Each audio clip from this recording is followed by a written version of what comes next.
Corinthians não tem paz nem vencendo. Jogadores insistem por Lázaro. Diretoria enfrenta time e quer português. São Paulo, Brasil 3 vitórias. Renato Augusto, Juliano, William, Paulinho e Roger Guedes. Juntos, felizes, alegres, unidos. E o Corinthians aplaudido, torcida gritando olé, em pleno estádio de Itaquera.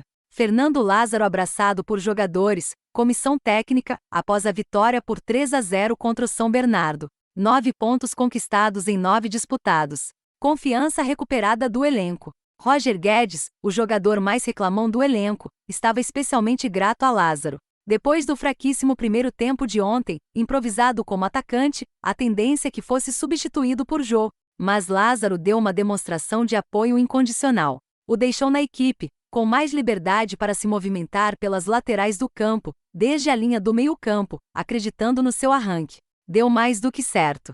Roger Guedes virou mais um defensor do trabalho de Fernando Lázaro. Ele e os líderes do elenco, Gil Cássio, Renato Augusto e Fagner, querem a confirmação do interino como técnico. Depois de toda a insegurança de Silvinho, que mudava constantemente de esquema, não sabia como lidar com o potencial do time, o Corinthians tem sua forma muito bem desenhada de atuar no 4-1-4-1, com a palavra sonhada pelos jogadores do meio para frente, liberdade. Só que a diretoria se mostra cada vez menos disposta a apostar no interino. Ainda mais depois que o presidente Duílio Monteiro Alves se comprometeu publicamente. Disse que os treinadores estrangeiros.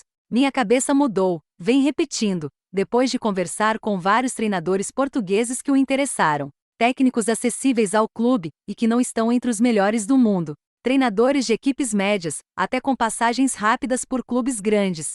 Mas a maioria desempregada. Vários nomes se sucederam como favorito a assumir o clube ao longo dessas 2 semanas. Em Itaquera, ontem após a vitória diante do São Bernardo, conselheiros ligados ao diretor Roberto de Andrade confirmavam que a vontade dele e de Duílio é contratar um técnico por 2 anos, que trabalhe com a categoria de base, e que desse seu sim até amanhã, sexta-feira, e assumisse a equipe na próxima semana, com Fernando Lázaro se despedindo diante do Botafogo, no sábado. Esses conselheiros garantem que a última tentativa seria feita em relação a um sonho: Jorge Jesus. Se a resposta for o esperado, não Luiz Castro, português que comanda o Al Duhail, do Catar, teria a chance de assumir o cargo. Apesar de multa rescisória e da concorrência do Botafogo, agora do multimilionário John Testor, o conflito é evidente nos bastidores do clube. O medo de Duílio e Roberto de Andrade em fixar Lázaro é em torneios fundamentais para a vida financeira do Corinthians este ano: a Libertadores, a Copa do Brasil e o Brasileiro. No planejamento do clube, a busca é de, pelo menos, semifinais de Libertadores e Copa do Brasil, e classificação para a Libertadores de 2023. Evidente que títulos são mais do que desejados. Quem está no foco desse conflito, garante que não quer assumir o comando do futebol do Corinthians: Fernando Lázaro. Ele vem repetindo aos dirigentes que precisa adquirir mais experiência antes de assumir o Corinthians. Lázaro tem 40 anos e dirigiu a equipe 5 vezes. 2 no ano passado, quando Mancini foi demitido, e 3 este ano.